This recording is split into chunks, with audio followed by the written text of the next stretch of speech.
ঘরে গভীর ঘুমেছিলেন এই ইসরায়েলি। হঠাৎই ইরানের মিসাইল হামলার শব্দ। তড়িঘড়ি করে বেরিয়ে রাস্তায় আসেন তিনি। এরপর দৌড়াতে থাকেন। তার সেই ভিডিও সামাজিক যোগাযোগ মাধ্যমে ছড়িয়ে পড়েছে।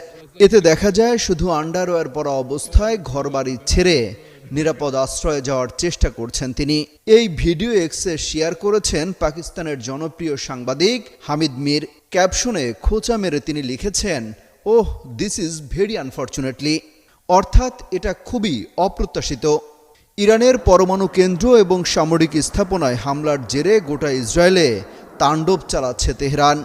রোববার ভোররাতেও দফায় দফায় ছোড়া হয় মিসাইল হামলা। পরিস্থিতি যেন ঘন্টায় ঘন্টায় খারাপ হচ্ছে। যে কোনো সময় ইরান তাদের পরমাণু কর্মসূচি পরীক্ষা চালিয়ে বসতে পারে বলেও শঙ্কা করা হচ্ছে।